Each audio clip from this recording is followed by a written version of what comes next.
नमस्कार सभी को। नमस्कार। मैं आप सभी के समक्ष लेकर के आई हूँ एक बेहतरीन आप सभी की यूनिट जो है उसको कैसे याद किया जाए, इससे रिलेटेड आप सभी की ये शॉर्ट वीडियो है।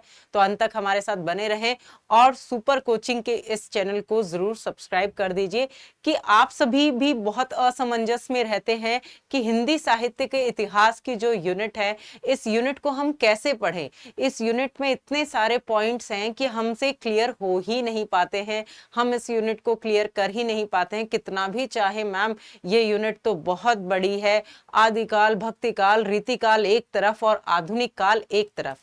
तो इस यूनिट को आखिर कैसे याद किया जाए, इस यूनिट से रिलेटेड महत्वपूर्ण फैक्ट्स जो हैं मैं आप सभी को आज के इस सेशन में बताने जा रही हूं। तो बने रहें हमारे साथ और जान जाइए आपकी कैसे आप हिंदी साहित्य के इतिहास की यूनिट को कर सकते हैं याद।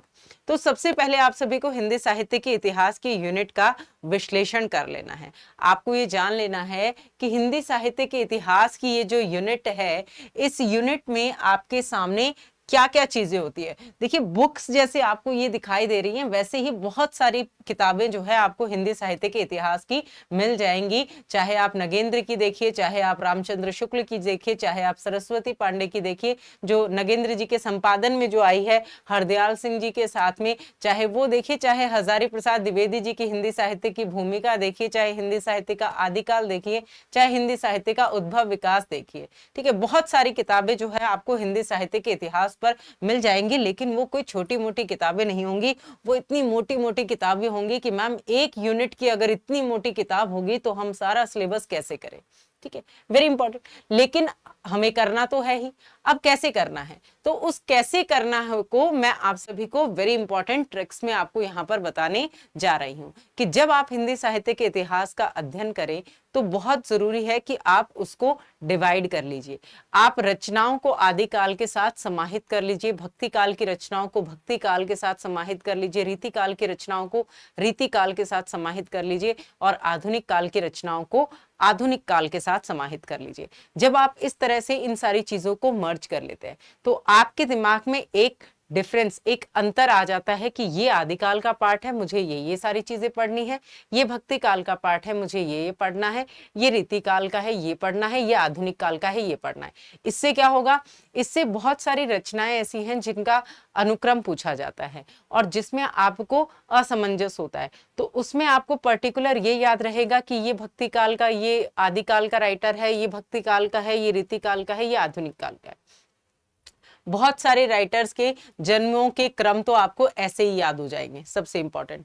अब देखिए, जब आप हिंदी साहित्य का इतिहास पढ़ते हैं तो इतिहास जो है वो क्या है, इतिहास अर्थात जो घटित हो चुका है, ठीक है, जो घट चुका है उसका वर्णन साहित्य में किया जा रहा है। साहित्य अर्थात सबका हित करने वाला, तो उस इतिहास का वर्णन जब साहित्य में किया जा रहा है तो हमें भी इतिहास जो है वो फैक्ट्स अर्थात तत्कालीन समय की परिस्थितियों को देख करके ही पता चलेगा। तो हमें हर काल की परिस्थितियों को पढ़ना है, क्योंकि किसी भी काल का जो साहित्य है वो उसकी परिस्थितियों से निर्मित होता है, उसकी परिस्थितियां ही किसी साहित्य। अगर आज के समय में अगर आपसे कहा जाए कि आप पृथ्वीराज रासो की रचना कीजिए तो आप नहीं कर पाएंगे। क्यों नहीं कर पाएंगे? क्योंकि पृथ्वीराज रासो जो है वो तत्कालीन परिस्थितियों का के जन्म स्वरूप उसका लेखन हुआ है। चंद्रवरदाई जी ने तत्कालीन समय पर पृथ्वीराज जी के शौर्य और वैभव वीरत्व की कथा को और उसके अंतर्गत लिखा, क्योंकि उस समय पर युद्ध जनिक परिस्थितियां थी।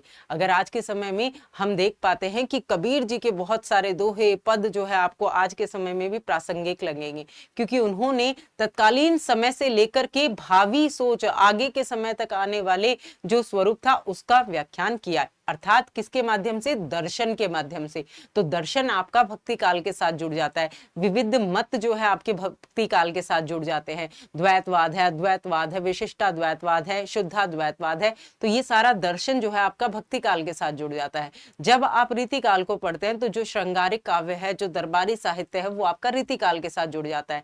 जो आपकी वैचारिक पृष्ठभूमि वाली यूनिट है, जो वैचारिक पृष्ठभूमि है, वो आपकी किसके साथ जुड़ जाती है? आधुनिक काल के साथ जुड़ जाती है। जब आप इस तरीके से महत्वपूर्ण स्वरूप में वर्णन करते हैं तो ये वर्णन जो है आप सभी को बहुत डिटेल में भी ले जाता है और विभिन्न रचनाओं से भी आपका परिचय कराता है।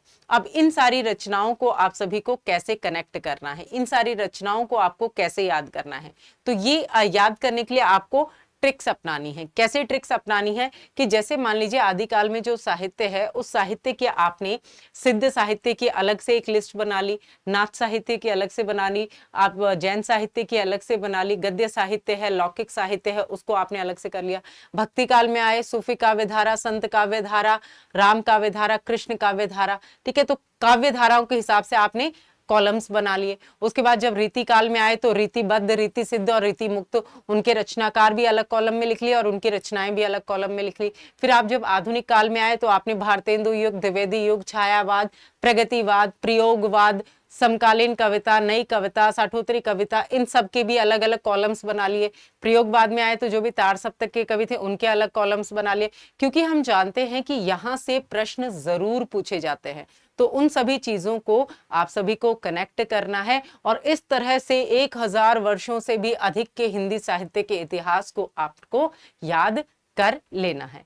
ठीक है, तो ये थी आप सभी के हिंदी साहित्य के इतिहास को पढ़ने की ट्रिक। और इसे आप और डिटेल में पढ़ना चाहते हैं तो हमारे साथ ज्वाइन कर सकते हैं हमारा क्रैश कोर्स भी, और यूट्यूब की क्लासेस जो आप सभी की होती है मंडे टू फ्राइडे रात 8 बजे सिर्फ और सिर्फ टेक्स्ट बुक के सुपर कोचिंग प्लेटफॉर्म पर, और मास्टर क्लास आपकी ऐप पर फ्री होती हैं। तो मंडे, वेडनेसडे और फ्राइडे को आपको मास्टर क्लास शाम को 4 बजे अटेंड करनी है। बहुत बहुत धन्यवाद।